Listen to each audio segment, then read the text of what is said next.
നമസ്കാരം. വാർത്താരംഭം നേരിട്ട് കുവൈറ്റിൽ നിന്നുള്ള തീപിടുത്തത്തിൻ്റെ വിശദാംശങ്ങളിലേക്കാണ്.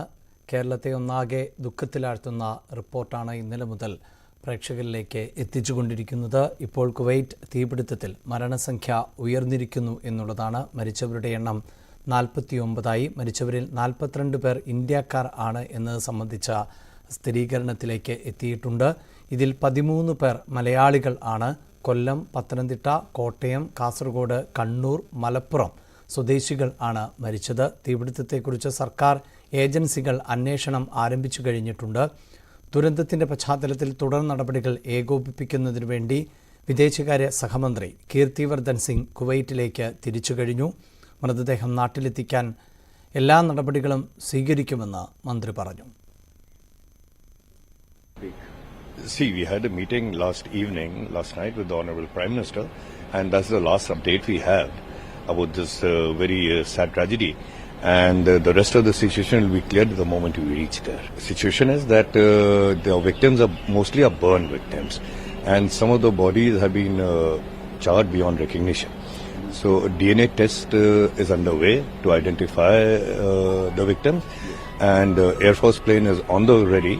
And as soon as the bodies are identified, their kin will be informed, and our Air Force plane will bring the bodies back. The latest figures that we had last night, the casualty figures are around 48-49, out of which 42 or 43 are believed to be our countrymen Indians.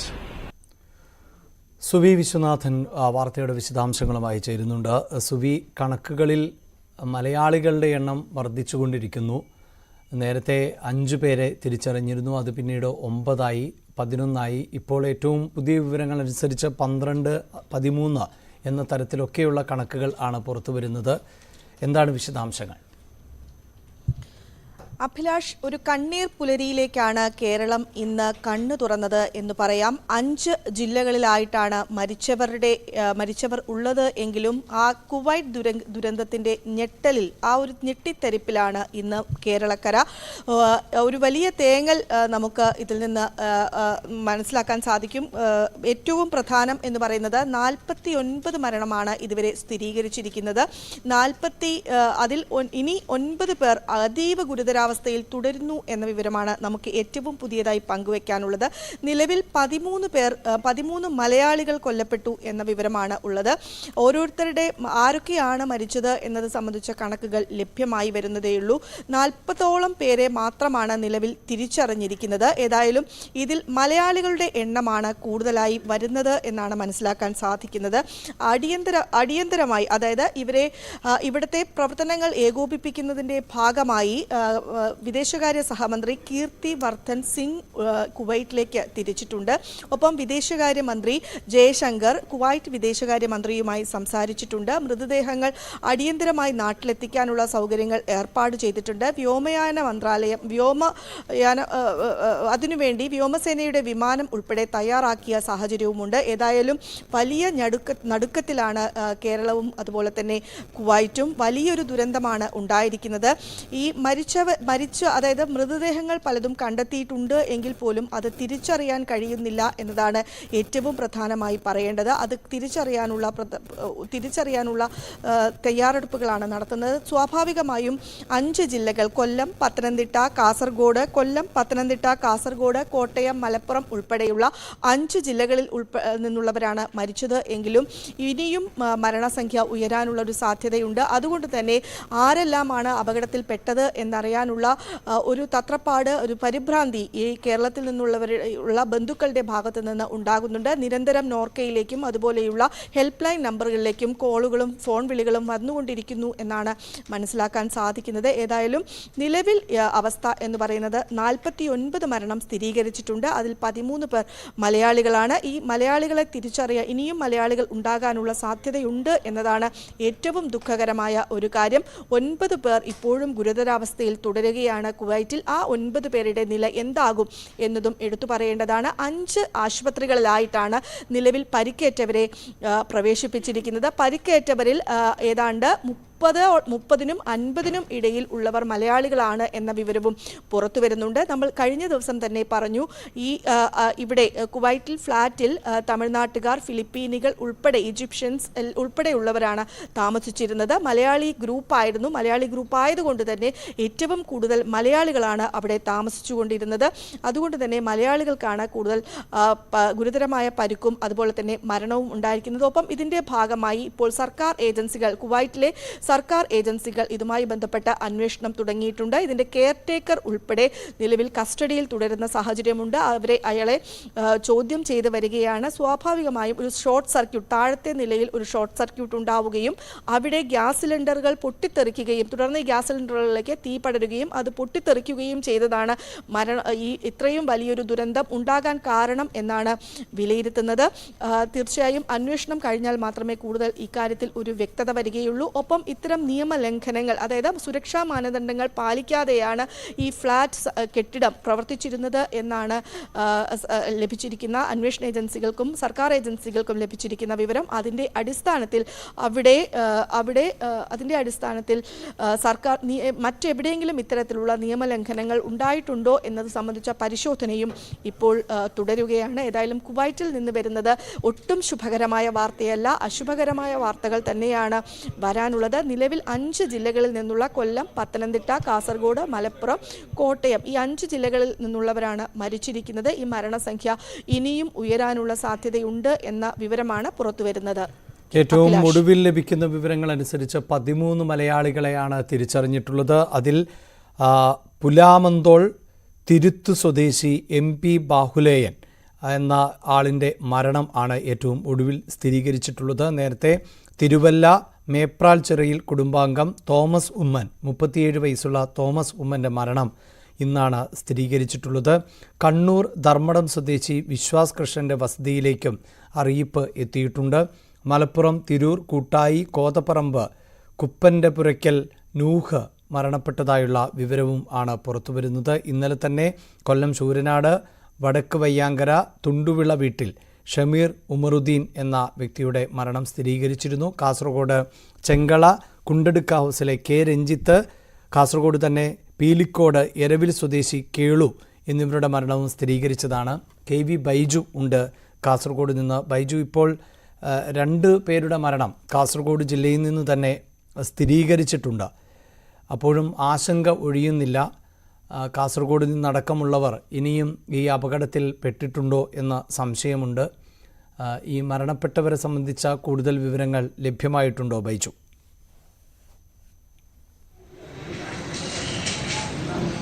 തീർച്ചയായും അഭിലാഷേ, അത്തരത്തിലുള്ള വാർത്തകൾ തന്നെയാണ് പുറത്തു വരുന്നത്. കൂടുതൽ കാസർഗോഡ് ജില്ലയിലുള്ളവർ ഈ അപകടത്തിൽ പെട്ടിട്ടുണ്ട് എന്ന വിവരം തന്നെയാണ്. പക്ഷേ ഇതിൽ ഒരു സ്ഥിരീകരണം നമുക്ക് ലഭിക്കേണ്ടതുണ്ട്. ഏതായാലും ഈ ചെങ്കള കുണ്ടനടുക്കത്തെ രഞ്ജിത്ത്, ഒപ്പം തൃക്കരിപ്പൂർ എളമ്പച്ചിയിലെ കുഞ്ഞിക്കേളു, ഈ 2 മരണങ്ങൾ ഇപ്പോൾ സ്ഥിരീകരിച്ചിട്ടുണ്ട്. ഇതിൽ രഞ്ജിത്തിന്റെ വീട്ടുകാരെ ഇപ്പോൾ വിവരം അറിയിച്ചിട്ടുണ്ട്. അതേസമയം കേളുവിന്റെ വീട്ടുകാരെ ഇത് സംബന്ധിച്ച് വിവരം അറിയിച്ചിട്ടില്ല. എന്തായാലും ഇപ്പോൾ ബന്ധുക്കളും അതുപോലെ തന്നെ സുഹൃത്തുക്കളും വലിയ ഞെട്ടലിലാണ്. കാരണം ഈ രഞ്ജിത്ത് കഴിഞ്ഞ 1.5 വർഷം മുൻപാണ് നാട്ടിലെത്തിയത്. അദ്ദേഹത്തിന്റെ പുതിയ വീടിന്റെ പാലുകാച്ചൽ ചടങ്ങിനായിരുന്നു എത്തിയിരുന്നത്.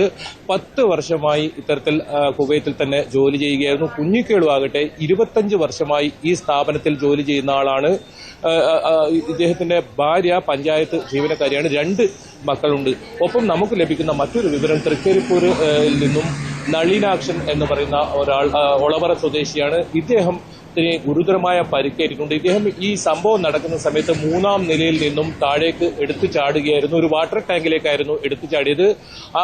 അതുകൊണ്ട് തന്നെ അരക്ക് താഴെ വലിയ പരിക്ക്, ഗുരുതരമായ പരിക്കുണ്ടെന്നാണ് നമുക്ക് അറിഞ്ഞിരിക്കുന്നത്. ഇയാൾ 20 വർഷത്തോളമായി കുവൈത്തിലെ ഒരു സ്വകാര്യ കമ്പനിയിൽ ജോലി ചെയ്യുന്ന ഒരാളാണെന്ന് മനസ്സിലാക്കുന്നു. സാമൂഹ്യ പ്രവർത്തകനാണ് ഈ പ്രദേശത്തെ.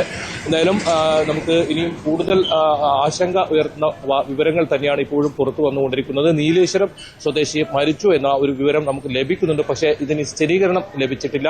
കൂടുതൽ പേർക്ക് കാസർഗോഡ് നിന്നടക്കം ഈ സ്ഥാപനത്തിലൊക്കെ ജോലി ചെയ്തിരുന്നവർ കൂടുതലായിട്ടുണ്ട്. MBTCയിൽ ജോലി ചെയ്തിരുന്നവർ കൂടുതലായിട്ടുണ്ട്. അതുപോലെ അപകടത്തിൽപ്പെട്ടവരിലും കാസർഗോഡ് സ്വദേശികൾ കൂടുതലായിട്ടുണ്ട് എന്നാണല്ലേ ഇപ്പോൾ ലഭിക്കുന്ന പ്രാഥമികമായ വിവരം?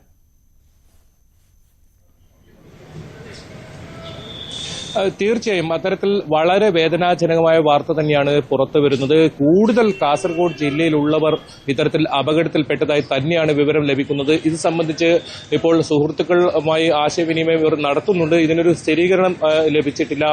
ഈ 2 മരണം ഏതായാലും സ്ഥിരീകരിച്ചിട്ടുണ്ട്. ഒപ്പം നളിനാക്ഷൻ, ഈ അപകടത്തിൽ ഗുരുതരമായി പരിക്കേറ്റ നളിനാക്ഷൻ, ഈ 3 കാര്യങ്ങളാണ് ഇപ്പോൾ സ്ഥിരീകരിക്കുന്ന വിവരം.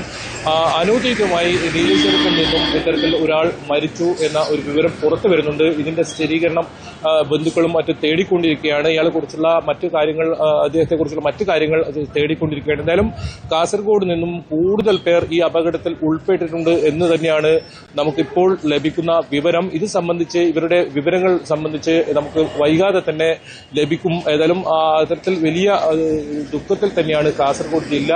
ഇയാളുടെ ബന്ധുക്കളും സുഹൃത്തുക്കളും വലിയ ഞെട്ടലാണ്, ഇപ്പോഴും വിശ്വസിക്കാൻ കഴിയാത്ത രീതിയിൽ. കാരണം വർഷങ്ങളായി ഇത്തരത്തിൽ പ്രവാസ ജീവിതം നയിച്ച് ജീവിതം കരുപിടിപ്പിക്കാൻ ഇത്തരത്തിൽ കഷ്ടപ്പെടുന്ന ഒരു ആൾക്കാരാണ് ഇത്തരത്തിൽ കത്തിക്കരിഞ്ഞ് ചില സ്വപ്നങ്ങളും ഇല്ലാതായത്. എന്തായാലും വളരെ ദുഃഖകരമായ വാർത്ത തന്നെയാണ് ഇപ്പോൾ കാസർഗോഡ് നിന്നും പുറത്തു വരുന്നതും. അഭിലാഷ്, യുള്ള ദൃശ്യങ്ങൾ, അവരുടെ ഫോട്ടോഗ്രാഫ് ആണ് ഇപ്പോൾ പ്രേക്ഷകർ സ്ക്രീനിൽ കാണുന്നത്. കാസർഗോഡ് പിലിക്കോട് എരവിൽ സ്വദേശി ആണ്. അതോടൊപ്പം തന്നെ കാസർഗോഡ് ചെങ്കണ്ട കുണ്ടടുക്ക സ്വദേശി ആണ് കെ രഞ്ജിത്ത്. നേരത്തെ ബൈജു സൂചിപ്പിച്ചതുപോലെ തന്നെ വീട് പണിക്ക് വേണ്ടി എത്തിയത് ഏതാണ്ട് 1.5 വർഷം മുമ്പായിരുന്നു എത്തിയത്. അതോടൊപ്പം തന്നെ കേളു പതിറ്റാണ്ടുകളായി 20 വർഷത്തിലേറെയായി ജോലി ചെയ്യുന്ന ആളുകൾ ആണ്. ഇങ്ങനെ വിവിധ പ്രായത്തിൽപ്പെട്ട ആളുകൾ ഉൾപ്പെടെ ആണ് അപകടത്തിന് ഇരകളാക്കപ്പെട്ടിട്ടുള്ളവർ. കാസർഗോഡ് നിന്ന് ബൈജു ആണ് വിശദാംശങ്ങൾ നൽകിയത്. ഒപ്പം കോട്ടയത്ത് നിന്ന് ശ്രീജിത്തും ചേരുന്നുണ്ട്. ശ്രീജിത്ത്, വലിയ ആശങ്ക ഉണ്ട് പല കുടുംബങ്ങൾക്കും, പ്രത്യേകിച്ച് ഈ പത്തനംതിട്ട, കോട്ടയം ഭാഗത്തു നിന്നൊക്കെയാണ് കൂടുതൽ ആളുകൾ ഈ കമ്പനിയിൽ ജോലി ചെയ്തത് എന്നാണ് അറിയുന്നത്. അപ്പോഴും നമുക്ക് സ്ഥിരീകരിക്കുന്ന പേരുകൾ മാത്രമേ പുറത്തു പറയാൻ സാധിക്കുകയുള്ളൂ. ഇനിയും ചിലപ്പോൾ മരണസംഖ്യ ഉയർന്നേക്കാം, അതിൽ മലയാളികളുടെ എണ്ണവും കൂടിയേക്കാം എന്ന തരത്തിലൊക്കെയുള്ള സൂചനകളുണ്ട്. എന്തൊക്കെ വിവരങ്ങളാണ് ലഭിച്ചിട്ടുള്ളത്?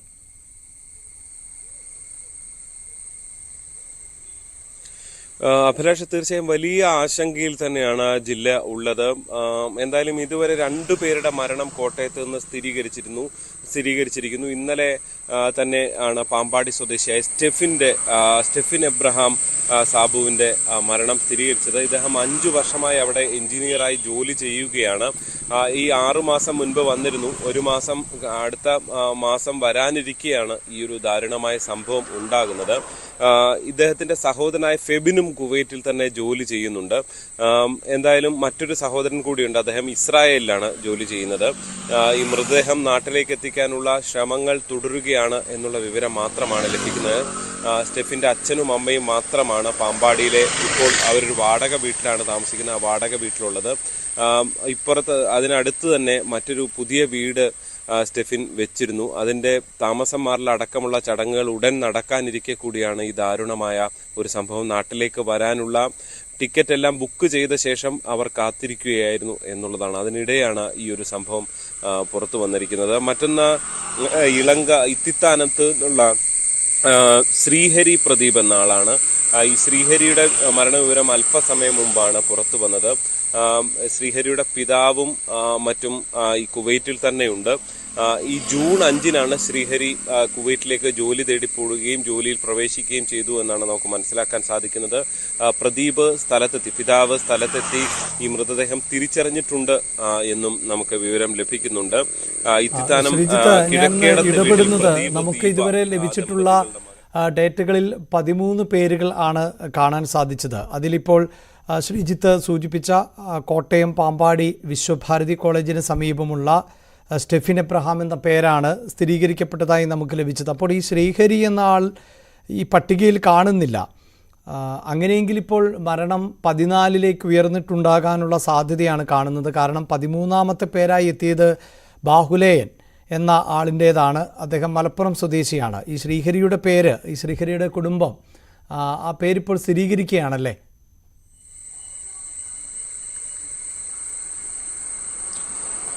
ഈ കുടുംബത്തിന്റെ ഭാഗത്തു നിന്നാണ് നമുക്ക് ഇത്തരം വിവരം ലഭിക്കുന്നത്. ഈ നാട്ടിൽ നിന്നും ഈ കുടുംബത്തിന്റെ ഭാഗത്തു നിന്നും ഈ ഒരു വിവരം ലഭിക്കുന്നുണ്ട്. പ്രത്യേകിച്ച് ശ്രീഹരിയുടെ പിതാവ് കുവൈറ്റിൽ തന്നെ ജോലി ചെയ്യുന്ന ആളാണ്. അതുകൊണ്ട് തന്നെ അദ്ദേഹം ഈ ശ്രീഹരി താമസിക്കുന്നതിന് 15 കിലോമീറ്റർ അകലെ മാത്രം ജോലി ചെയ്യുന്ന ആളാണ്.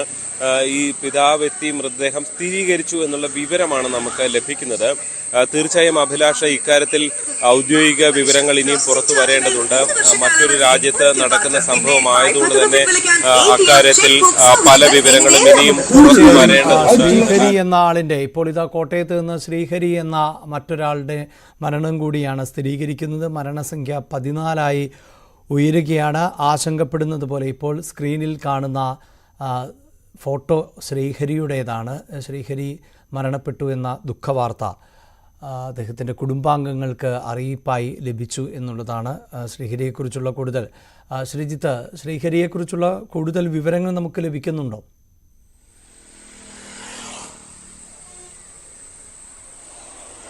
അഭിലാഷ്, മൃതദേഹം എപ്പോൾ നാട്ടിലേക്ക് കൊണ്ടുവരും എന്നത് സംബന്ധിച്ചുള്ള ഒരു വിവരവും ഇപ്പോൾ ലഭിക്കുന്നില്ല. എന്തായാലും ഈ കോട്ടയംകാരായ 2 പേരുടെയും ബന്ധുക്കൾ ആ നാട്ടിലുണ്ട്, കുവൈറ്റിലുണ്ട് എന്നുള്ളതാണ് നമുക്ക് ഇവരിൽ നിന്ന് അറിയാൻ കഴിയുന്നത്. സ്റ്റെഫിന്റെ സഹോദരൻ ഫെബിൻ കുവൈറ്റിലുണ്ട്. ഒപ്പം തന്നെ ശ്രീഹരിയുടെ പിതാവ് പ്രദീപും കുവൈറ്റിൽ ജോലി ചെയ്യുന്ന ആളാണ്. അങ്ങനെയുള്ളവർ ഉണ്ട് എന്നുള്ളതാണ്. അതുകൊണ്ട് തന്നെ അത്തരം വീട്ടുകാർക്കും മറ്റും കൂടുതൽ വിവരങ്ങൾ ഒരുപക്ഷെ നേരിട്ട് ലഭ്യമാകുന്ന ഒരു സാഹചര്യം ഉണ്ട് എന്ന കാര്യത്തിൽ സംശയമില്ല. പക്ഷേ കുവൈറ്റ് സർക്കാരാണ് മൃതദേഹം ബന്ധുക്കൾക്ക് കൈമാറേണ്ടത്. അത്തരം നടപടിക്രമങ്ങൾ തുടരുന്നതേ ഉള്ളൂ. അതുകൊണ്ട് തന്നെ എപ്പോൾ മൃതദേഹം നാട്ടിലേക്ക് കൊണ്ടുവരും എന്നത് സംബന്ധിച്ചുള്ള വ്യക്തതകൾ ഇനിയും വന്നിട്ടില്ല. എന്തായാലും നേരത്തെ അഭിലാഷ് തുടക്കത്തിൽ പറഞ്ഞതുപോലെ വലിയ ആശങ്ക ഉണ്ടാക്കുന്ന ഒരു സംഭവം തന്നെയാണ്. കൂടുതൽ മനുഷ്യർ ഇതിൽ പെട്ടിട്ടുണ്ടാകുമോ എന്നുള്ള ആശങ്ക തന്നെയാണ് കൂടുതലുമുള്ളത്. നേരത്തെ ഇന്നലേക്ക് ഇത്ര അധികം ആളുകൾ മരിച്ചപ്പോൾ പലരുടെയും മൃതദേഹം തിരിച്ചറിയാൻ കഴിയാത്ത സാഹചര്യം പലപ്പോഴും ഉണ്ടായിട്ടുണ്ട് എന്നുള്ളതും വളരെ പ്രധാനപ്പെട്ടതാണ്. അതുകൊണ്ട് ഇനിയുള്ള മണിക്കൂറുകൾ തീർച്ചയായും ആശങ്കയുടെ തന്നെയാണ്. കൂടുതൽ ആളുകൾ ഇതിൽ പെടാതിരിക്കട്ടെ എന്ന് മാത്രം തൽക്കാലത്തേക്ക് ആശ്വസിക്കുക എന്നുള്ളത് മാത്രമേ നമുക്ക് ഇപ്പോൾ ചെയ്യാൻ കഴിയുകയുള്ളൂ. അഭിലാഷ്, അത്തരത്തിൽ ആശ്വസിക്കുമ്പോൾ പോലും ഒട്ടും ആശ്വാസകരമാകുന്ന റിപ്പോർട്ടുകൾ അല്ല പുറത്തു വന്നുകൊണ്ടിരിക്കുന്നത്. ഏറ്റവും ഒടുവിലിതാ മരണസംഖ്യ 14 ഉയർന്നിരിക്കുന്നു. നേരത്തെ നമ്മൾ ഈ വാർത്ത ആരംഭിക്കുമ്പോൾ പോലും 13 പേരുടെ മരണം ആയിരുന്നു സ്ഥിരീകരിക്കപ്പെട്ടത്. എന്നാൽ ഇപ്പോഴിതാ 14 അത് ഉയരുകയാണ്. കോട്ടയം പാമ്പാടി വിശ്വഭാരതി കോളേജിന് സമീപം ഇടിമണ്ണിൽ സാബു ഫിലിപ്പിൻ്റെ മകൻ സ്റ്റെഫിൻ എബ്രഹാമിൻ്റെ പേരാണ് നേരത്തെ കോട്ടയം ജില്ലയിൽ നിന്ന് മരണപ്പെട്ടവരുടെ ലിസ്റ്റിലുണ്ടായിരുന്നത്. അതോടൊപ്പമാണിപ്പോൾ ശ്രീഹരി എന്ന പേരുകൂടി ചേർത്ത് വയ്ക്കുന്നത്. നമ്മൾ തുടർച്ചയായി സൂചിപ്പിക്കുന്നത് പോലെ മൃതദേഹങ്ങൾ തിരിച്ചറിഞ്ഞ ശേഷം മാത്രമാണ് നമുക്ക് ഈ ഡേറ്റ പ്രേക്ഷകരുമായി പങ്കുവയ്ക്കാൻ സാധിക്കുകയുള്ളൂ. പക്ഷേ മലയാളികൾ എന്ന് സംശയിക്കുന്ന നിരവധി പേരുകൾ ആ പട്ടികയിൽ ഉണ്ട്. അവർ മലയാളികളാകരുത് എന്ന് തന്നെയാണ് നമ്മൾ ആഗ്രഹിക്കുന്നത്. അപ്പോൾ പോലും സാഹചര്യം അങ്ങനെയല്ല എന്നുള്ളതാണ് ഇപ്പോൾ ലഭിക്കുന്ന വിവരങ്ങൾ. അതോടൊപ്പം തന്നെ പത്തനംതിട്ടയിൽ നിന്ന് ഉൾപ്പെടെ മരണങ്ങൾ റിപ്പോർട്ട് ചെയ്ത പശ്ചാത്തലമുണ്ട്. പത്തനംതിട്ട പന്തളം മുടിയൂർക്കോണം ശോഭാനിലയത്തിൽ ആകാശ്, കോന്നി അച്ചാക്കൽ ചെന്നശ്ശേരിയിൽ സജു വർഗീസ്, അങ്ങനെ പത്തനംതിട്ടയിൽ നിന്ന് ഈ പത്തനംതിട്ട സ്വദേശിയുടേതു കൂടിയാണ് ഈ സ്ഥാപനം എന്നുള്ളതാണ് വിവരം.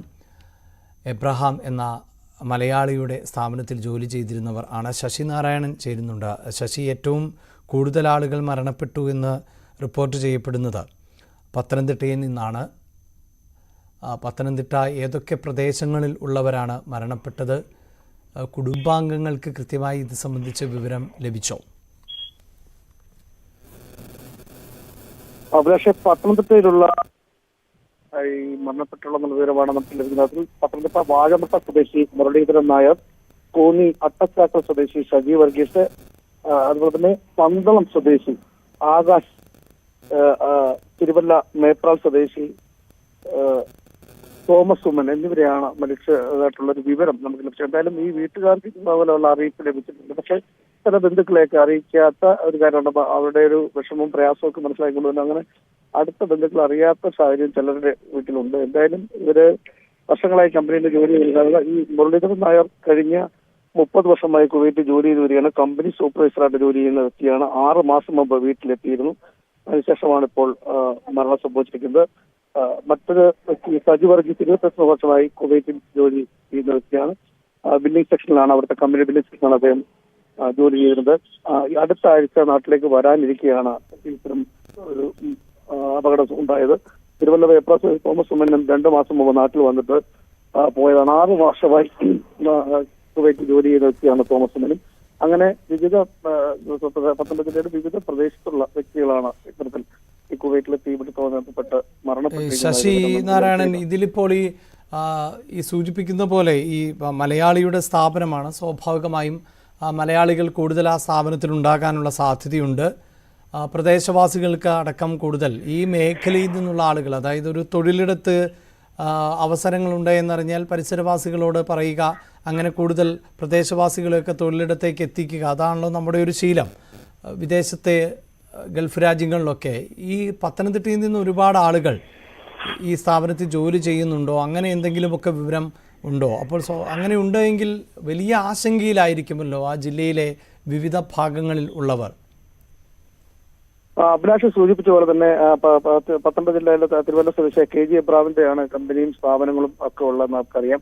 അതുകൊണ്ട് തന്നെ പത്തനംതിട്ട ജില്ലയിലുള്ള ആളുകൾ ഈ കമ്പനിയിൽ ജോലി ചെയ്തിട്ടുള്ള ഒരു വിവരം നമുക്ക് ലഭിക്കും. പക്ഷെ അത് ആരൊക്കെയാണ്, എത്ര പേരുണ്ട് എന്നതിനെ കുറിച്ച് ഔദ്യോഗികമായ ഒരു കണക്ക് നമുക്ക് ലഭിച്ചിട്ടില്ല. അത് അവിടുത്തെ സർക്കാരിൽ നിന്നും രേഖാമൂലം ഔദ്യോഗികമായ അറിയിപ്പ് ലഭിച്ചെങ്കിലേ നമുക്ക് അക്കാര്യങ്ങൾ കൃത്യമായി പറയാൻ കഴിയുള്ളൂ. എങ്കിലും പത്തനംതിട്ടയിലുള്ള ആളുകൾ ഒരുപക്ഷെ ഈ കമ്പനിയിൽ ജോലി ചെയ്യുന്ന ആളുകളുടെ ഉണ്ട് എന്നുള്ള ഒരു സൂചന നമുക്ക് ലഭിക്കുന്നുണ്ട്. അത് ആരൊക്കെയാണെന്ന് കൃത്യമായി നമുക്ക് അറിയാൻ കഴിയില്ല. എന്തായാലും 4 പേരാണ് ഇപ്പോൾ നിലവിൽ ഈ കുവൈറ്റിലെ തീപിടുത്തത്തിൽ ഉണ്ടായ സാഹചര്യത്തിൽ മരണപ്പെട്ട 4 പേരുടെയും മൃതദേഹങ്ങളെയും ബന്ധപ്പെട്ട അവിടുത്തെ സർക്കാരിൽ നിന്നുള്ള അധികൃതരുടെ നടപടിക്രമങ്ങൾ പൂർത്തിയായ ശേഷമായിരിക്കും മൃതദേഹങ്ങൾ നാട്ടിലേക്ക് എത്തിക്കുക. എന്തായാലും വീടുകളിൽ ഇത് സംബന്ധിച്ചുള്ള വിവരം ലഭിച്ചിട്ടുണ്ട്, അറിയിച്ചിട്ടുണ്ട്. പക്ഷെ ചില ഔദ്യോഗികമായ ഒരു അറിയിപ്പും കാര്യങ്ങളും ചില ബന്ധുക്കളെ, അടുത്ത ബന്ധുക്കളെ അറിയിക്കാതിരിക്കുന്ന ഒരു സാഹചര്യം ഉണ്ട്. അത്തരത്തിലുള്ള ഉണ്ട്. കാരണം സങ്കടകരമായ ഒരു വാർത്തയാണ്. അവരതെങ്ങനെ പ്രതികരിക്കും അല്ലെങ്കിൽ പ്രതീക്ഷിക്കുമെന്ന കാര്യത്തിലൊക്കെ വിഷമമുണ്ട്.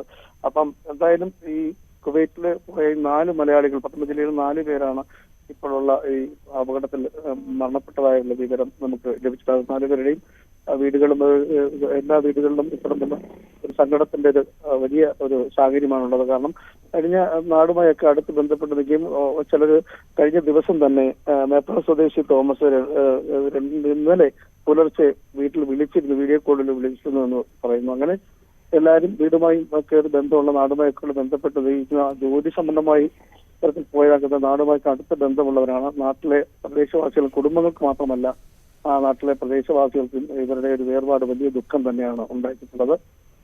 എന്തായാലും വരും മണിക്ക് പത്തനംതിട്ട ജില്ലയിൽ കൂടുതൽ പേര് അപകടത്തിൽപ്പെട്ടിട്ടുണ്ടോ, അങ്ങനെ വല്ല സൂചനകളുണ്ടോ എന്നുള്ള കാര്യത്തെക്കുറിച്ച് സൗദി കുവൈറ്റ് സർക്കാരിന്റെ ഒരു വിവരം ലഭിച്ചെങ്കിൽ മാത്രമേ അത് കൃത്യമായി ഒരു വിവരം നമുക്ക് ലഭിക്കുകയുള്ളൂ. എന്തായാലും ആശങ്കപ്പെടേണ്ട സാഹചര്യമില്ല എന്ന് നമ്മൾ പറയുമ്പോൾ തന്നെ മലയാളിയായ പത്തനംതിട്ട ജില്ല കമ്പനിയിലുള്ള ആ കമ്പനിയിൽ സ്വാഭാവികമായും നാട്ടിലുള്ളവർ ഉണ്ടാകാൻ സാധ്യതയുണ്ട് എന്ന് തന്നെയാണ് നമ്മൾ മനസ്സിലാക്കേണ്ടത്. വരും മണിക്കൂറിൽ അതിനെ സംബന്ധിച്ചുള്ള വിവരങ്ങൾ ലഭിക്കുമെന്നാണ് നമുക്ക് കരുതപ്പെടുന്നത്. എന്തായാലും ഇവരുടെ മൃതദേഹങ്ങൾ ഇനിയും അവിടുത്തെ നടപടിക്രമം പൂർത്തിയായതിനു ശേഷമായിരിക്കും നാട്ടിലെത്തിക്കുക. എന്തായാലും 4 പേരാണ് നിലവിൽ പത്തനംതിട്ട ജില്ലയിൽ മരണപ്പെട്ടതായി നമുക്ക് അറിയിച്ചത്. ഔദ്യോഗികമായി ഒരു അറിയിപ്പ് വന്നിട്ടുള്ളതാണ് ഈ അവസരത്തിൽ പങ്കുവെക്കാൻ കഴിയുന്നത്. അഭിലാഷ്. ശശിനാരായണൻ സൂചിപ്പിക്കുന്ന പോലെ പ്രദേശവാസികൾക്കൊക്കെ പ്രിയപ്പെട്ടവർ തന്നെയായിരുന്നു ഈ മരണപ്പെട്ടത് എന്നാണ് നമുക്ക് അറിയാൻ സാധിച്ചത്. അതിൽ പത്തനംതിട്ടയിൽ നിന്നുള്ള സജു എന്ന വ്യക്തിയും ഉണ്ട്. സജുവിൻ്റെ വസതിക്ക് സമീപത്ത് നേരത്തെ ശരണ്യ സ്നേഹജൻ എത്തിയിരുന്നു. അതിലേക്ക് വരാം ഇടവേളയ്ക്ക് ശേഷം.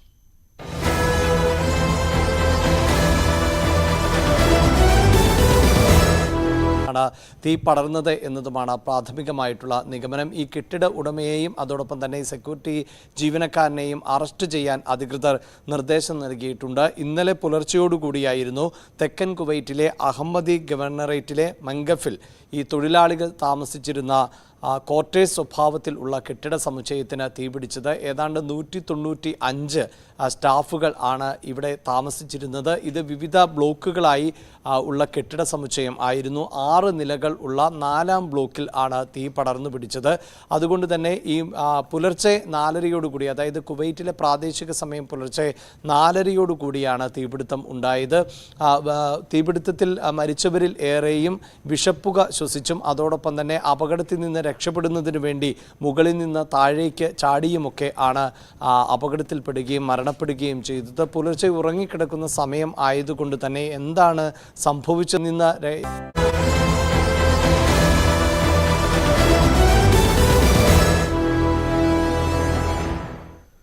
കുവൈറ്റ് തീപിടുത്തത്തിൽ മരിച്ച മലയാളികളുടെ എണ്ണം 14 പത്തനംതിട്ട ജില്ലയിൽ നിന്ന് 4 പേർ ആണ് മരണപ്പെട്ടിട്ടുള്ളത്. അതേസമയം കൊല്ലം ജില്ലയിൽപ്പെട്ട 3 പേർ മരണത്തിന് കീഴടങ്ങിയിരിക്കുന്നു. കാസർഗോഡ്, കോട്ടയം ജില്ലകളിൽ നിന്ന് 2 വീതം മരണം ആണ് ഇപ്പോൾ സ്ഥിരീകരിച്ചിട്ടുള്ളത്. കണ്ണൂരിലും മലപ്പുറത്തും ഓരോ വ്യക്തികളും മരിച്ചതായി ഇപ്പോൾ കുവൈറ്റിൽ നിന്നുള്ള സ്ഥിരീകരണം എത്തുകയും ചെയ്യുന്നു. ഏറ്റവും ഒടുവിൽ ലഭിക്കുന്ന സ്ഥിരീകരണം അനുസരിച്ച് പുലാമന്തോൾ തിരുത്ത് സ്വദേശി MP ബാഹുലയൻ, അതോടൊപ്പം തന്നെ കോട്ടയത്ത് സ്വദേശി ആയിട്ടുള്ള ഇളങ്കാവ് ഭാഗത്ത് കിഴക്കേടത്ത് വീട്ടിൽ പ്രദീപ് എന്നിവർ ആണ് മരിച്ചിട്ടുള്ളത്. കുവൈറ്റിൽ നിന്ന് മുബാറക്ക് ചേരുന്നുണ്ട്. മുബാറക്ക്, താങ്കൾ ഈ അപകടമുണ്ടായ പ്രദേശത്താണോ താമസിക്കുന്നത്? നമസ്കാരം. ഞാൻ അപകടമുണ്ടായ പ്രദേശത്തല്ല താമസിക്കുന്നത്. ഇന്നലെ അതുമായി ബന്ധപ്പെട്ട് ആ ഭാഗങ്ങളിൽ സന്ദർശിച്ചിരുന്നു, പോയിരുന്നു. ഈ അപകടമുണ്ടായ സ്ഥലത്ത് പോയിരുന്നു? അപകടമുണ്ടായ സ്ഥലത്ത് പോയിരുന്നു. അവിടുത്തെ ബഹളമെല്ലാം കഴിഞ്ഞതിന് ശേഷമാണ് ഞാൻ അവിടെ എത്തിയത്. കാരണം അവിടെ വളരെയധികം ആ ഏരിയ റെസ്ട്രിക്ട് ചെയ്തുകൊണ്ട് തന്നെ രക്ഷാപ്രവർത്തനങ്ങളൊക്കെ നടക്കുകയായിരുന്നു. മലയാളി സംഘടനാ പ്രവർത്തകരും എല്ലാ ആളുകളൊക്കെ അവിടെ ഉണ്ടായിരുന്നു. ഇന്നലെ രാത്രിയും വളരെ വൈകി അവിടെ ഇൻവെസ്റ്റിഗേഷനും കാര്യങ്ങളൊക്കെ നടക്കുകയായിരുന്നു. ഞങ്ങൾ പോയ സമയത്തും ഫോറൻസിക്കിന്റെ ഇൻവെസ്റ്റിഗേഷനൊക്കെ നടന്നുകൊണ്ടിരിക്കുകയായിരുന്നു. ബിൽഡിങ്ങുമായിട്ട് ബന്ധപ്പെട്ട തീപിടുത്തവുമായി ബന്ധപ്പെട്ട കാര്യങ്ങൾ മനസ്സിലാക്കാൻ വേണ്ടിയിട്ട്. മുബാറക്കിന് അവിടെ ഈ ബ്ലോക്കിൽപ്പെട്ട 4ാം ബ്ലോക്കിലാണല്ലോ അല്ലേ ഈ തീപിടുത്തം ഉണ്ടാകുന്നത്? അതെ, മംഗഫ് ബ്ലോക്ക് 4ലുള്ള ഒരു ബിൽഡിങ്ങിൽ. അതേ ബിൽഡിങ്ങിൽ തന്നെ ഉള്ള കൂടുതൽ മലയാളികളെയൊക്കെ നമുക്ക് കാണാനൊക്കെ സാധിച്ചിരുന്നു. മുബാറക്കിന് അവരോട് സംസാരിക്കുക എന്തെങ്കിലും ചെയ്തോ? ഇല്ല, ഇന്നലത്തെ സാഹചര്യം വളരെ വ്യത്യസ്തമായിരുന്നു. നമ്മൾ വാർത്തകളിലെല്ലാം കാണുന്നതിന് ഉപരിയായിട്ട് അവിടെ ഒരു പോർഷൻ ഓഫ് ആളുകൾ ഡ്യൂട്ടിക്ക് പോയിരിക്കുകയായിരുന്നു. മറ്റേ ബാക്കിയുള്ള വിഭാഗം ആളുകൾ ഈ പറഞ്ഞ ഹോസ്പിറ്റലും മറ്റതുമായി ബന്ധപ്പെട്ടുകൊണ്ടുള്ള ഒരു സാഹചര്യത്തിലായിരുന്നു. ഇന്നലെ നമ്മൾ കാണുന്ന ഒരു നമ്മൾ ചർച്ച ചെയ്യാൻ പറ്റുന്ന ഒരു സാഹചര്യം ആയിരുന്നില്ല ഇന്നലെ അവിടെ ഉണ്ടായിരുന്നത്. രക്ഷിക്കുക, അവരെ ആശുപത്രിയിൽ എത്തിക്കുക, അങ്ങനെയൊക്കെ ആശുപത്രി. അതിനുശേഷം വൈകുന്നേരങ്ങളിൽ ആ ഏരിയകളിൽ അവിടെ താമസിച്ചതിൽ തന്നെ ഡ്യൂട്ടിക്ക് പോയി തിരിച്ചു വന്ന ആളുകളെ ഇതേ കമ്പനിയുടെ തന്നെ മറ്റേ അക്കോമഡേഷനുകളിലോട്ട് മാറ്റുകയായിരുന്നു. കാരണം അവരുടെ എല്ലാ സാധനങ്ങളും ബിലോങ്ങിങ്സ് എല്ലാം കത്തിപ്പോയിരുന്നല്ലോ. സ്വാഭാവികമായിട്ടും അവരൊന്നും ആ ഏരിയകളിലോട്ട് വന്നിട്ടില്ല. അപ്പൊ ആ ബിൽഡിങ്ങുമായി ബന്ധപ്പെട്ടുകൊണ്ടുള്ള ആളുകൾ 1-2 ആളുകൾ അതിന്റെ ഏർലി മോർണിംഗ് 4 മണിക്ക് അവിടെ ഉണ്ടായിരുന്ന കേബിൾ ടിവിയുടെ കേബിളിൽ പിടിച്ച് ഇറങ്ങി പുറത്തു പോയി എന്ന് പറഞ്ഞ മറ്റൊരു ന്യൂസ് ചാനൽ, ഇവിടുത്തെ പ്രാദേശിക ന്യൂസ് ചാനലിൽ കണ്ട ആ 1-2 ആളുകളുടെ പ്രതികരണം അല്ലാതെ വേറെ ആരെയും കാണാൻ നമുക്ക് സാധിച്ചിട്ടില്ല. ശരി. ഈ മുബാർക്ക്, നമുക്ക് സ്വാഭാവികമായും മറ്റൊരു രാജ്യമാണ്. ആ രാജ്യത്ത് നിന്നുകൊണ്ട് പ്രതികരിക്കുന്നതിനും മുബാറക്കിന് പരിമിതികൾ ഉണ്ടാകാം. ഇതിലിപ്പോൾ ഈ വിഷപ്പുക ശ്വസിച്ച് മരണപ്പെട്ടവരുണ്ട് എന്നാണ് അറിയുന്നത്. രക്ഷപ്പെടാൻ വേണ്ടി താഴേക്ക് ചാടിയവരിൽ മരണപ്പെട്ടവരുണ്ടോ അതെയോ ഗുരുതരമായി പരിക്കേറ്റവരുണ്ട് എന്നതറിയാം. അങ്ങനെ അതോടൊപ്പം ഈ മന്ത്രി തന്നെ, കേന്ദ്ര സഹമന്ത്രി അവിടേക്ക് പുറപ്പെട്ടിട്ടുണ്ട്. അല്പസമയത്തിനകം അദ്ദേഹം അവിടെ എത്തുമെന്നാണ് അറിയുന്നത്. പുറപ്പെടുന്നതിന് മുമ്പ് അദ്ദേഹം പറഞ്ഞത് DNA പരിശോധന മൃതദേഹം തിരിച്ചറിയണമെങ്കിൽ നടത്തും, അത്തരം കാര്യങ്ങളും സംസാരിച്ചിട്ടുണ്ട്. അപ്പോൾ ഈ വളരെ കത്തിക്കരിഞ്ഞ നിലയിലടക്കം ആളുകൾ കൂടുതലുണ്ട് എന്നാണോ മനസ്സിലാകുന്നത്? കത്തിക്കരിഞ്ഞ സാഹചര്യങ്ങൾ ഉണ്ടാവാൻ സാധ്യതയുണ്ട്. കാരണം ഇത്തരത്തിലുള്ള സ്റ്റാർട്ടിങ്ങിൽ 1ാമത്തെ 2ാമത്തെ ഫ്ലോറിൽ നിന്നുള്ള ആളുകളെ കൊണ്ടുപോയതുമായിട്ട് ബന്ധപ്പെട്ടുകൊണ്ടുള്ള ഡീറ്റെയിൽസ് നമ്മുടെ അടുത്തില്ല. കാരണം അതെല്ലാം തന്നെ ഫോറൻസിക്കുമായിട്ട് ബന്ധപ്പെട്ടുകൊണ്ടുള്ള ഇൻവെസ്റ്റിഗേഷന്റെ ഭാഗമായിട്ടുള്ള ഒരു കാര്യമാണ്. രണ്ടാമത്തേത് DNA പരിശോധനയുടെ ഭാഗം എന്ന് പറഞ്ഞാൽ പുതിയതായിട്ട് വന്നിരിക്കുന്ന കുറച്ച് സ്റ്റാഫ് അവരുടെ മെഡിക്കൽ ഡോക്യുമെന്റേഷൻ റെസിഡൻസി പ്രൊസീജിയർ ഒന്നും കഴിഞ്ഞിരുന്നില്ല. അത് കാരണം അവരെ ഐഡന്റിഫൈ ചെയ്യാൻ വേണ്ടിയിട്ടുള്ള ബുദ്ധിമുട്ടുകൾ ഉണ്ടാവും. അതുകൊണ്ടാണ് DNA അതായത് പരിശോധന എന്ന് ഈ പറയുന്നത്. സ്ഥാപനത്തിലേക്ക് ജോലിക്ക് വന്ന പുതിയ ആളുകളുണ്ടല്ലേ അവിടെ? പുതിയതായിട്ട് വന്ന് റെസിഡൻസി ഫോർമാലിറ്റീസ് പൂർത്തിയാവാത്ത കുറച്ച് ആളുകളുണ്ട്. അപ്പൊ അവരുടേതാണ് ഇവിടുത്തെ ID കാർഡുകളോ അല്ലെങ്കിൽ റെസിഡൻസി നമ്പറുകളോ ഒന്നും ലഭിക്കാത്തത് കൊണ്ട് അവരുടെ മൃതദേഹങ്ങൾ പരസ്പരം തിരിച്ചറിയണമെങ്കിൽ DNA പരിശോധന വേണ്ടി വരും എന്നുള്ള രീതിയിലാണ് ഇന്നലെ ഇതിന്റെ ഔദ്യോഗിക ഭാഗത്തു നിന്നുണ്ടായ പ്രതികരണം വന്നത്. കാരണം സ്വാഭാവികമായിട്ടും അത് ആവശ്യമാണ്. മുബാറക്, ഇപ്പോൾ 14 മലയാളികൾ മരിച്ചിട്ടുണ്ട്. നമ്മൾ ആ സംഖ്യ ഉയരരുത് എന്നാണ് ആഗ്രഹിക്കുന്നത്. പക്ഷേ ഇന്നലെ തന്നെ കുറേ പേരുകൾ ലഭിച്ചിരുന്നു നമുക്ക്. അതിൽ പലരുടെയും പേരുകൾ മലയാളികളെന്ന് തോന്നിക്കുന്ന പേരുകളാണ്. ഈ മരിച്ചവരിൽ ഇനിയും മലയാളികൾ ഉണ്ടാകാനുള്ള സാധ്യത എന്താണ് മുബാറക്കിന് അവിടെ നിന്ന് ലഭിക്കുന്ന ഒരു വിവരം? നിലവിൽ ലഭിച്ചിരിക്കുന്ന ഒരു പിക്ചർ നമുക്ക് ഈ വാട്സപ്പ് ഗ്രൂപ്പുകളിലൊക്കെ ഷെയർ ചെയ്തുകൊണ്ടിരിക്കുന്ന ആ ഒരു ലിസ്റ്റുകളൊന്നും വിശ്വസനീയമായിട്ട് കരുതേണ്ടതില്ല.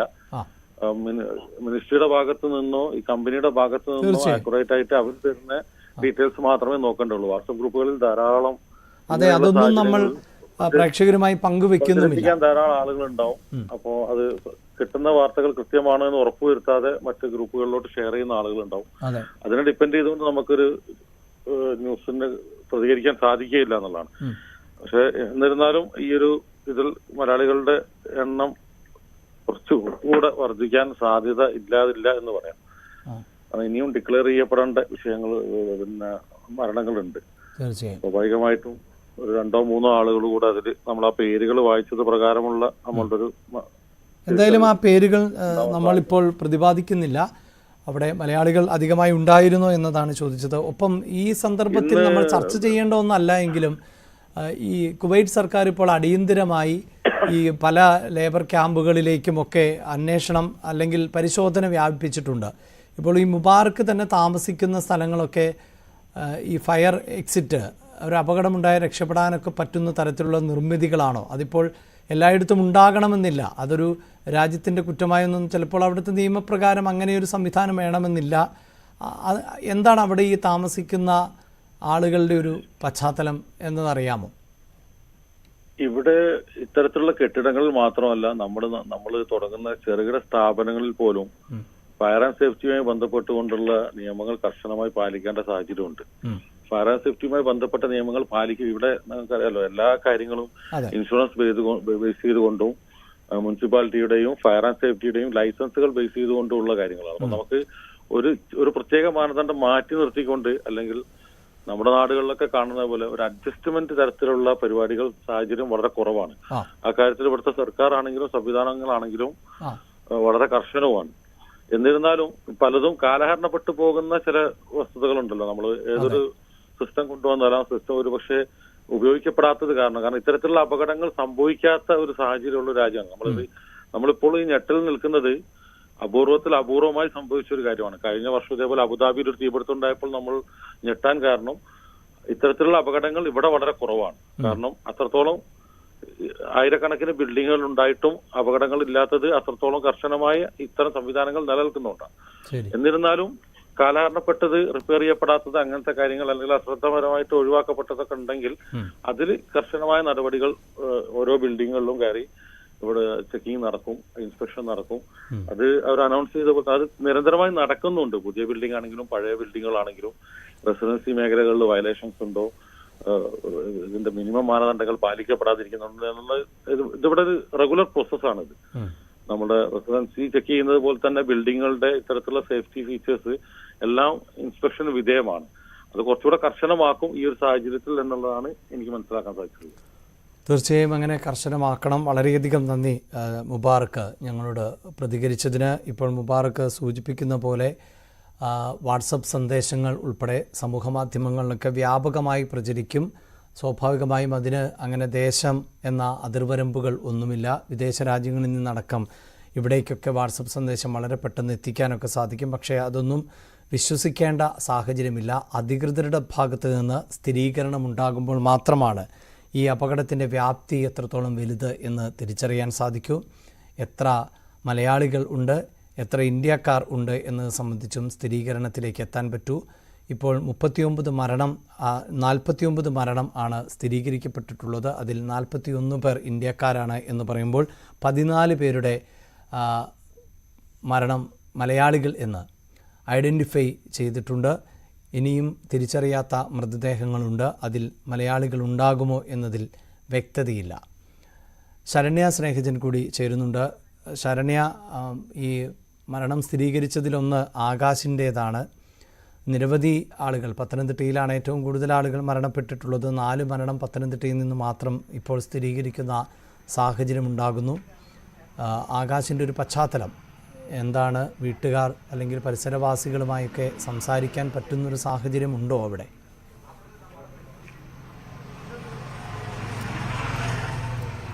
അഭിലാഷ, പല കുടുംബങ്ങളും ഈ സംഭവങ്ങൾ അറിഞ്ഞു വരുന്നതേ ഉള്ളൂ. നമ്മൾ ഇന്നലെ നേരത്തെ തന്നെ മരണം സ്ഥിരീകരിച്ച 31 വയസ്സുകാരനായ ആകാശിന്റെ വീട്ടിലാണ് നമ്മൾ ഉള്ളത്. പന്തളം മുടിയോർക്കോണം സ്വദേശിയാണ് അദ്ദേഹം.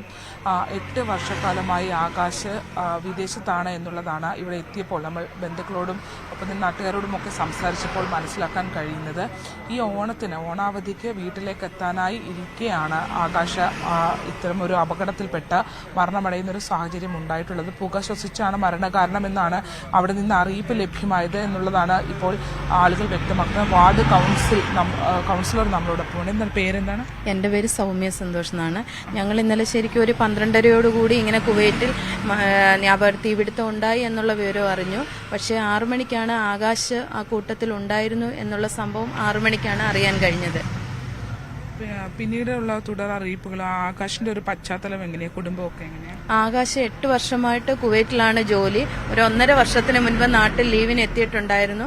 കല്യാണ ആവശ്യത്തിന് വേണ്ടി ഓഗസ്റ്റ് മാസം ടിക്കറ്റ് സഹിതം എടുത്തു വെച്ചിരിക്കുകയാണ് നാട്ടിൽ വരാൻ വേണ്ടിയിട്ടുള്ള കാര്യങ്ങൾ. അമ്മ അതിന്റെ സന്തോഷത്തിലായിരുന്നു.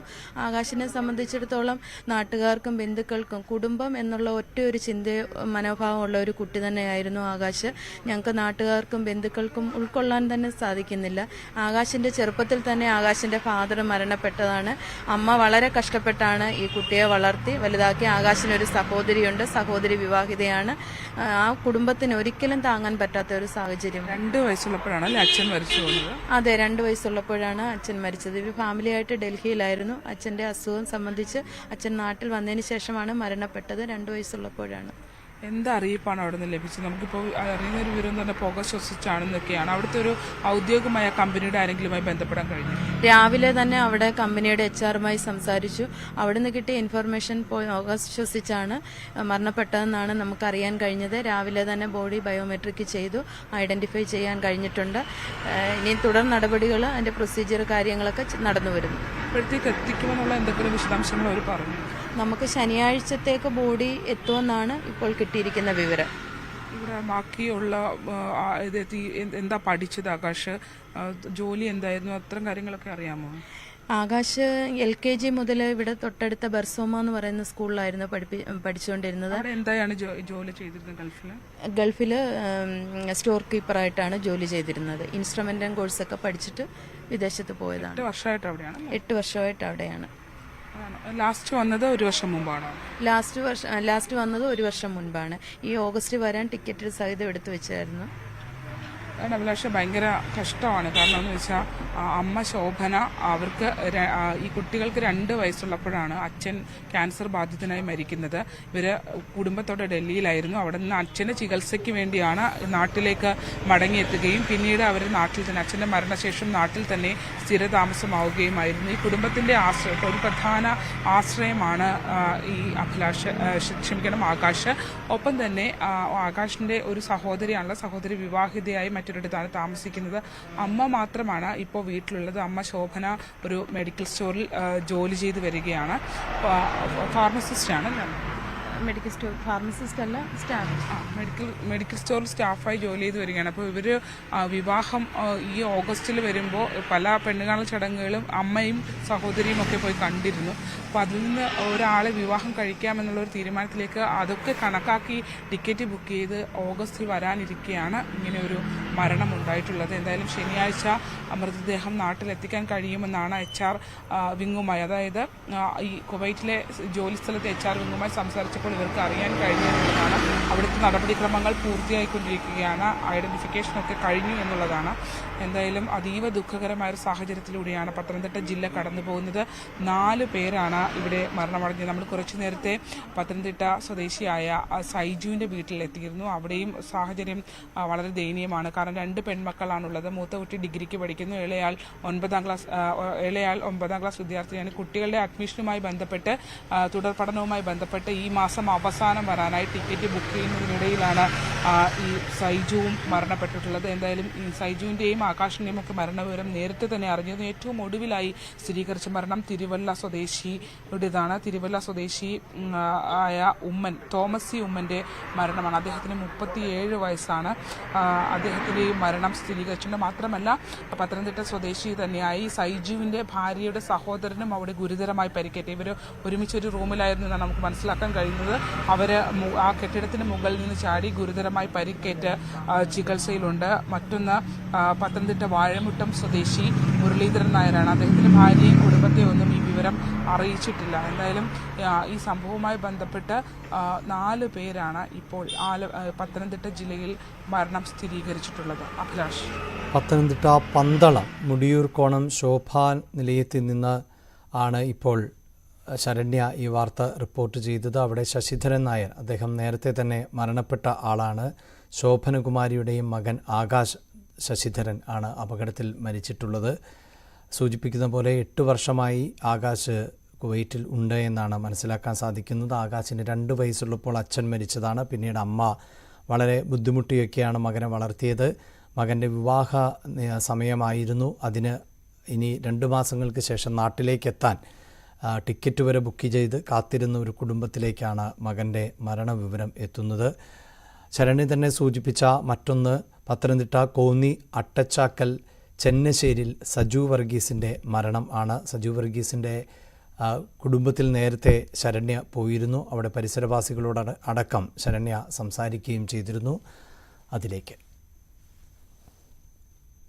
കുടുംബം ഒരു പ്രശ്നമില്ല. അവിടെ കുടുംബം നല്ല രീതിയിട്ടാണ് പോയി. 2 കുഞ്ഞുങ്ങളെ വളർത്തി. എത്ര കാലമായിട്ടുണ്ട് വിദേശത്ത്? 22 വർഷത്തോളമായി. 22 വർഷമായിട്ട് അവിടെയാണ്. ഇങ്ങോട്ട് വരാൻ വേണ്ടി ടിക്കറ്റ് ബുക്ക് ചെയ്ത ഇളയ മോളെ അഡ്മിഷന് വേണ്ടി ഈ 23-ാം തീയതി കണ്ട് തിരിച്ച് ഇവിടെ വരുമെന്ന് പറഞ്ഞു. നാട്ടിലേക്ക് വരാനിരിക്കുമായിരുന്നു. ടിക്കറ്റെല്ലാം ബുക്ക് ചെയ്ത. സജു വർഗീസിന്റെ ഒരു ബന്ധുവും ഗുരുതരാവസ്ഥയിലുണ്ടല്ലേ അവിടെ? ബന്ധമുണ്ട്. ഇവിടെ എത്ര മണിയോടെയാണ് ഇവിടെ അറിഞ്ഞത് കാര്യം? ഇവിടെ രാവിലെ വൈകിട്ട് 7 മണിയോടെ വാർത്തയാണ് ഞങ്ങൾ അറിയുന്നത്. അന്നേരം ഞാൻ ഇച്ചിരി അങ്ങോട്ട് മാറിയാണ് താമസിക്കുന്നത്. അപ്പം ഞാൻ കൂടി ഇവിടെ വന്നപ്പോഴത്തേനും എല്ലാവരും വാങ്ങിക്കുന്നത് അത് കണ്ടപ്പോൾ എനിക്കൊന്ന് വല്ലാതെ ഇതായി. മക്കളൊക്കെ എത്ര വയസ്സുള്ള മക്കൾക്ക് 14 വയസ്സ്, 1-ന് 12 വയസ്സായതുകൊണ്ട് ഞാനത് സൂക്ഷിച്ചായിട്ട് നമുക്ക് എത്ര പെൺകുട്ടികളാണോ? 2 പെൺപിള്ളേരാ.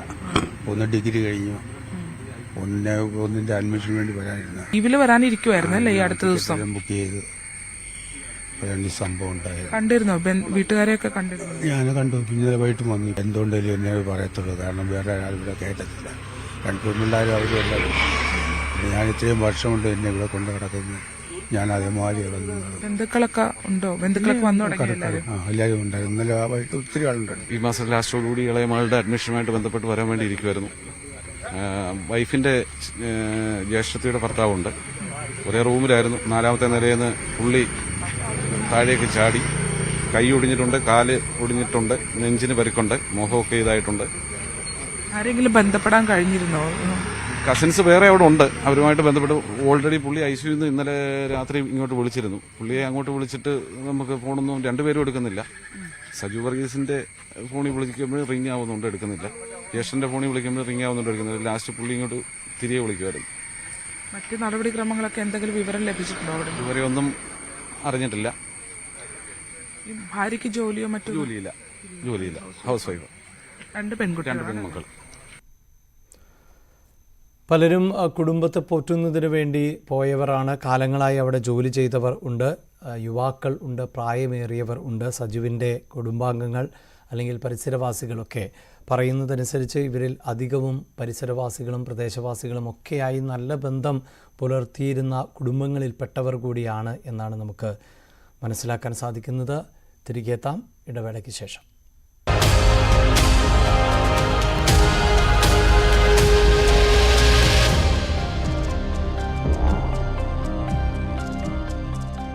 പറ്റാത്ത ഒരു സാഹചര്യം ആണ് ഉണ്ടായിരുന്നത്.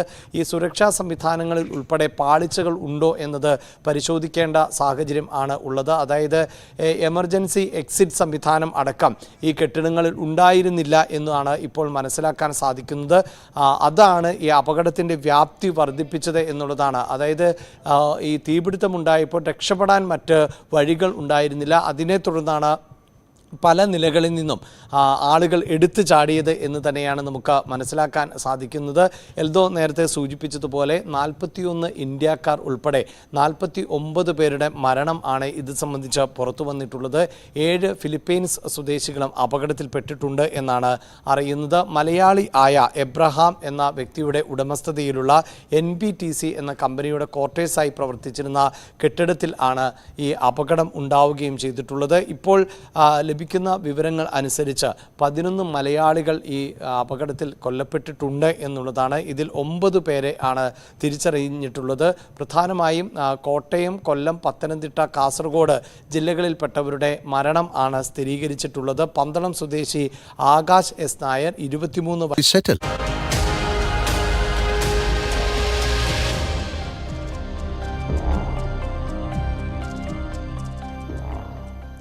കുവൈറ്റിൽ തീപിടുത്തത്തിൽ മരിച്ച മലയാളികളുടെ എണ്ണം 14 ഉയർന്നിരിക്കുന്നു. കോട്ടയത്ത് നിന്ന് മറ്റൊരു മരണം കൂടി റിപ്പോർട്ട് ചെയ്യുന്ന സാഹചര്യമുണ്ട്. ഇത്തിത്താനം ഇളങ്കാവ് ഭാഗത്ത് കിഴക്കേടത്തു വീട്ടിൽ പ്രദീപ് ദീപ ദമ്പതികളുടെ മകൻ ശ്രീഹരിയുടെ മരണം കൂടി ഇപ്പോൾ സ്ഥിരീകരിച്ചിട്ടുണ്ട്. ഇപ്പോൾ കോട്ടയത്ത് നിന്ന് തന്നെ 2 മരണം ആണ് സ്ഥിരീകരിക്കുന്നത്. അതോടൊപ്പം തന്നെ മലപ്പുറത്ത് മറ്റൊരു മരണം MP ബാഹുലയൻ്റെ മരണം സ്ഥിരീകരിക്കുന്നു. നേരത്തെ കുപ്പൻ്റെ പുരയ്ക്കൽ നൂഹ് മരിച്ചതായുള്ള വാർത്ത പുറത്തു വന്നിരുന്നു. കണ്ണൂർ ധർമ്മട സ്വദേശി വിശ്വാസ് കൃഷ്ണൻ, തിരുവല്ല മേപ്രാൽ ചെറിയൻ കുടുംബാംഗം തോമസ് ഉമ്മൻ ഉൾപ്പെടെയുള്ളവരുടെ മരണവിവരവുമാണ് ഇപ്പോൾ പുതുതായി പുറത്ത് വന്നിട്ടുള്ളത്. കുവൈറ്റ് ദുരന്തത്തിൻ്റെ പശ്ചാത്തലത്തിൽ അടിയന്തര മന്ത്രിസഭായോഗം ചേരും. അല്പസമയത്തിനകം മന്ത്രിസഭായോഗം ആരംഭിക്കും. മരിച്ചവരുടെ മൃതദേഹം നാട്ടിലെത്തിക്കുന്നതടക്കം ചർച്ചയാകും. MG മിഥുൻ വാർത്തയുടെ വിശദാംശങ്ങൾ നൽകും. മിഥുൻ, കേന്ദ്ര സർക്കാരിൻ്റെ പ്രതിനിധി എന്ന നിലയ്ക്ക് വിദേശകാര്യ സഹമന്ത്രി കുവൈറ്റിലേക്ക് പുറപ്പെട്ടിട്ടുണ്ട്. ഇപ്പോൾ ഈ മരണപ്പെട്ടവരിൽ അധികവും മലയാളികൾ എന്നാണ് നമുക്ക് വ്യക്തമാകുന്നത്. ഇതുവരെ തിരിച്ചറിഞ്ഞിട്ടുള്ളത് 26 മൃതദേഹങ്ങളാണ്. അതിൽ 14 പേരും മലയാളികളാണ്.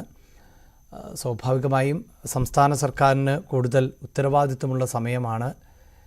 മന്ത്രിസഭാ യോഗം ഈ ഒരു പശ്ചാത്തലത്തിൽ മാത്രമല്ലേ ചേരുന്നത്?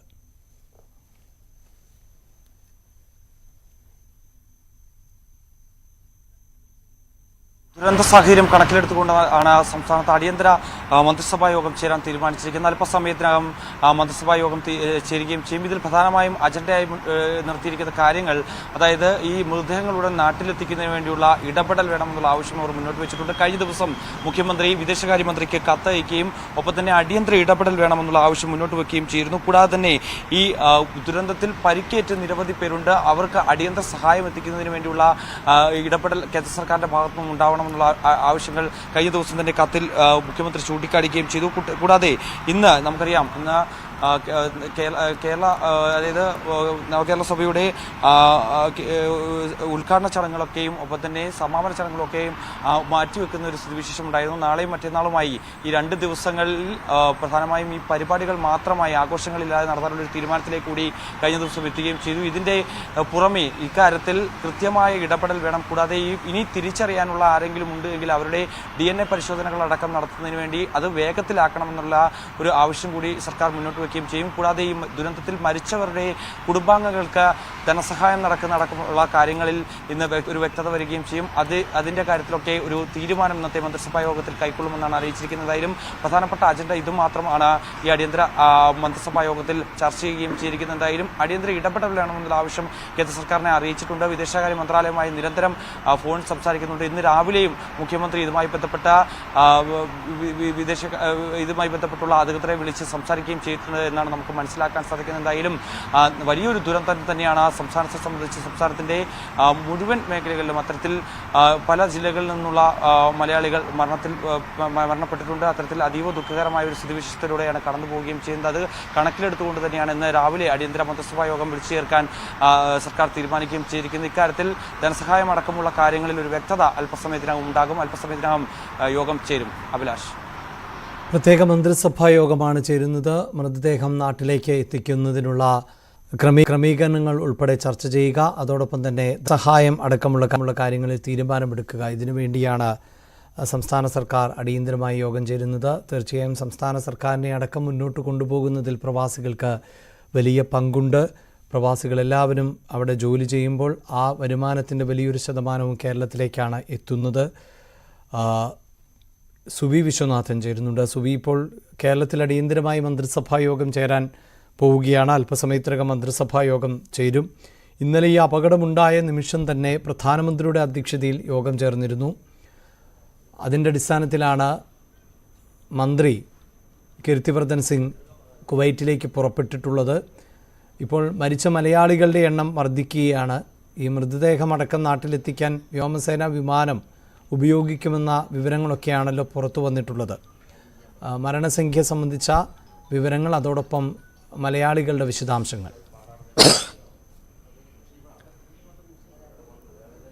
അഭിലാഷ്, കുവൈറ്റ് ദുരന്തത്തിൻ്റെ വ്യാപ്തി വർദ്ധിക്കുന്നു എന്ന് തന്നെ നമുക്ക് പറയാം. ആശങ്കയും പരിഭ്രാന്തിയും ഉയർത്തുന്ന മണിക്കൂറുകൾ തന്നെയാണ് ഇപ്പോഴും കടന്നുപോയിക്കൊണ്ടിരിക്കുന്നത്. ഓരോ നിമിഷത്തിലും മരണസംഖ്യ ഉയരുന്നു എന്ന വാർത്തയാണ് റിപ്പോർട്ട് ചെയ്യാനുള്ളത്.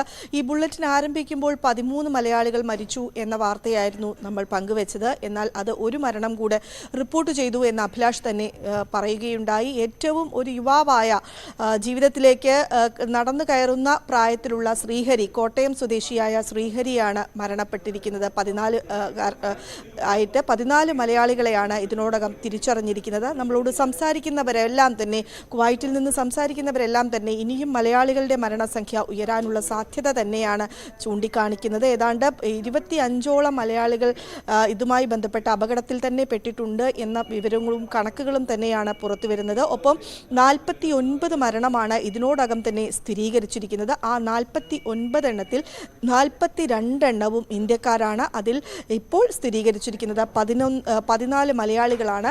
പത്തനംതിട്ട, കണ്ണൂർ, കാസർഗോഡ്, മലപ്പുറം, കോട്ടയം, കൊല്ലം ഉൾപ്പെടെ 6 ജില്ലകളിൽ നിന്നുള്ളവരാണ് മലയാളികളാണ് മരിച്ചിരിക്കുന്നത്. പത്തനംതിട്ടയിൽ നിന്ന് 4 പേർ, കൊല്ലത്ത് 3 പേർ, മലപ്പുറത്ത് 2 പേർ, കാസർഗോഡ് 2, കണ്ണൂർ 1, കോട്ടയത്ത് 2. ഇങ്ങനെയാണ് മരണനിരക്ക്. ഈ മരണനിരക്ക് ഇനിയും ഉയരാനുള്ള സാധ്യതയുണ്ട്. ഒപ്പം തന്നെ പരിക്കേറ്റവരുടെ നില എന്ന് പറയുന്നത്, പരിക്കേറ്റവരും ഏറ്റവും അധികം മലയാളികൾ ആണ് എന്ന വിവരമാണ് പുറത്തു വരുന്നത്. 30നും 50നും ഇടയിൽ മലയാളികൾക്ക് പരിക്കേറ്റിട്ടുണ്ട് എന്നാണ് പറയുന്നത്. ഇവർ 5 പേർ ഇതിൽ 5 ആശുപത്രികളിലായി ഇവർ ചികിത്സയിൽ തുടരുന്ന സാഹചര്യം കൂടിയുണ്ട്. കൂടുതൽ പേരുടെ പരിക്കേറ്റവരുടെ അല്ലെങ്കിൽ ഇതുമായി ബന്ധപ്പെട്ട് കൂടുതൽ പേരുകൾ പുറത്തു വരുന്നുണ്ട് എങ്കിൽ കൂടിയും ഔദ്യോഗികമായി സ്ഥിരീകരിക്കാത്തതുകൊണ്ട് നമുക്കത് അക്കാര്യങ്ങൾ വെളിപ്പെടുത്താൻ സാധിക്കുകയില്ല. ഏതായാലും മരണസംഖ്യ ഇനിയും ഉയരാനുള്ള സാധ്യതയാണ് ഉള്ളത് എന്നാണ് പറയുന്നത്. ഏതായാലും ഇന്നലെ പ്രധാനമന്ത്രിയുടെ നേതൃത്വത്തിൽ അടിയന്തര യോഗം ചേരുകയും വിദേശകാര്യ സഹമന്ത്രി കീർത്തി വർദ്ധൻ സിംഗ് കുവൈറ്റിലേക്ക് പോകുന്ന സാഹചര്യം ഉണ്ടാവുകയും ചെയ്തു. ഇന്ത്യൻ എംബസി അടിയന്തരമായ ഇടപെടലുകൾ നടത്തുകയും പ്രധാനമന്ത്രി സഹായം, അതായത് ഈ മരിച്ചവരുടെ കുടുംബാംഗങ്ങൾക്ക് സഹായധനം പ്രഖ്യാപിക്കുന്ന സാഹചര്യം ഉണ്ടാവുകയും ചെയ്തു. ഏതായാലും ഇന്ന് രാവിലെയോടുകൂടി തന്നെ കീർത്തി വർദ്ധൻ സിംഗ് അവിടെ എത്തുകയും അതിനുശേഷം മൃതദേഹങ്ങൾ നാട്ടിലെത്തിക്കാനുള്ള സാഹചര്യം ഉണ്ടാവുകയും ചെയ്യും. നമ്മൾ നേരത്തെ തന്നെ റിപ്പോർട്ട് ചെയ്തു, ഇതിൽ മരണം സംഭവിച്ചിരിക്കുന്നത് പുക ശ്വസിച്ചതും ഒപ്പം തന്നെ തീ ആളിപ്പടർന്നതും മൂലമാണ്. പല മൃതദേഹങ്ങളും തിരിച്ചറിയാൻ പറ്റാത്ത തലത്തിൽ ഉള്ളതാണ് എന്ന റിപ്പോർട്ടുകളാണ് പുറത്തുവരുന്നത്. അവ തിരിച്ചറിയാനുള്ള കാലതാമസം എടുക്കുന്നു എന്നാണ് കുവൈറ്റിൽ നിന്ന് ലഭിക്കുന്ന വിവരം. അതിനുള്ള നടപടിക്രമങ്ങൾ കുവൈറ്റിൽ പുരോഗമിച്ചുകൊണ്ടിരിക്കുകയാണ്. മന്ത്രി കൂടെ എത്തുന്ന ഒരു സാഹചര്യത്തോടുകൂടി ഇത് കൂടുതൽ കൂടുതൽ വേഗതയിൽ ഇത് പുരോഗമിക്കും എന്ന് നമുക്ക് മനസ്സിലാക്കാം. വിദേശ മന്ത്രി ജയശങ്കർ കുവൈറ്റ് വിദേശകാര്യ മന്ത്രിയുമായി സംസാരിക്കുകയും സ്ഥിതിഗതികൾ വിലയിരുത്തുകയും ചെയ്തു. മൃതദേഹങ്ങൾ അടിയന്തരമായി നാട്ടിലെത്തിക്കുന്നതിനു വേണ്ടി വ്യോമസേനയുടെ വിമാനം തന്നെ തയ്യാറാണ് തയ്യാറായിട്ടുണ്ട്. ഏതായാലും പോസ്റ്റ്മോർട്ടം നടപടികളും മറ്റ് നടപടിക്രമങ്ങളും പൂർത്തിയാക്കിയതിനു ശേഷമായിരിക്കും കുവൈറ്റിൽ നിന്ന് ഈ മൃതദേഹങ്ങൾ എത്തിക്കുക. അപ്പോഴും ആശങ്കയുണ്ട്. കാരണം ഇനിയും മലയാളികളുടെ മരണസംഖ്യ ഉയരാനുള്ള ഒരു സാധ്യതയാണ് ഉള്ളത്. ഏതായാലും ഇന്നലെ ഉച്ചയ്ക്കാണ് ഈ ഒരു ദുരന്തം ഉണ്ടായത്. അപ്പോൾ മുതൽ തന്നെ ആശങ്കയുടെ ഒരു മണിക്കൂറുകളിലൂടെയാണ് കേരളക്കര കടന്നുപോകുന്നത്. ആ ആശങ്കയുടെ മണിക്കൂറുകൾ തന്നെയാണ് ഇപ്പോഴും വർദ്ധിച്ചു വരുന്നത്. ഒപ്പം ഈ തീപിടുത്തത്തിൻ്റെ ഒരു കാരണം അതെന്താണ് എന്നത് സംബന്ധിച്ച് അന്വേഷണം പ്രഖ്യാപിച്ചിട്ടുണ്ട്. കുവൈറ്റ് അമീറാണ് ഈ അന്വേഷണം പ്രഖ്യാപിച്ചിരിക്കുന്നത്. പ്രധാനമായും കുവൈറ്റ് അമീറാണ് ഈ അന്വേഷണം പ്രഖ്യാപിച്ചിരിക്കുന്നത്. ഒപ്പം അന്വേഷണം നടന്ന് അതിൻ്റെ റിസൾട്ട് വരുമ്പോൾ മാത്രമാണ് എന്തായിരുന്നു യഥാർത്ഥത്തിൽ അപകടത്തിലേക്ക് നയിച്ചത്, ഈ കെട്ടിടത്തിൽ അനധികൃതമായാണോ ആളുകളെ താമസിപ്പിച്ചത്, കൃത്യമായ സുരക്ഷാ സംവിധാനങ്ങൾ ഒരുക്കിയിരുന്നില്ലേ എന്നതിലൊക്കെ വ്യക്തത കൈവരേണ്ടതുണ്ട്. പക്ഷേ ഈ മണിക്കൂറുകളിൽ കേരളക്കരയെ ഒന്നാകെ വേദനയിലാഴ്ത്തുന്നത് ഈ ദുരന്തത്തിൽ മരിച്ച മലയാളികളുടെ എണ്ണം വർദ്ധിച്ചുകൊണ്ടേയിരിക്കുന്നു എന്നുള്ളതാണ്. ഏറ്റവും ഒടുവിൽ മലയാളികളുടെ മരണസംഖ്യ 14ആയി ഉയർന്നിരിക്കുന്നു. അപകടത്തിൽ ആകെ 49 പേർ മരിച്ചതായാണ് വിവരം. ഇതിൽ 41 പേർ ഇന്ത്യക്കാരാണ് എന്നത് ഞെട്ടിക്കുന്ന ഒന്നാണ്. 26 പേരുടെ മൃതദേഹം ആണ് ഇപ്പോൾ തിരിച്ചറിഞ്ഞിട്ടുള്ളത്. അതിൽ ആണ് 14 പേർ മലയാളികൾ. നടക്കുന്ന ഈ വാർത്തയുടെ വിശദാംശങ്ങൾ ന്യൂസ് ട്രെൻഡ്സിൽ തുടരും. സജിത്ത് ഇടവേളയ്ക്ക് ശേഷം ചേരും. ഈ ന്യൂസ് ബുള്ളറ്റിൻ പൂർണ്ണമാകുന്നു. നമസ്കാരം.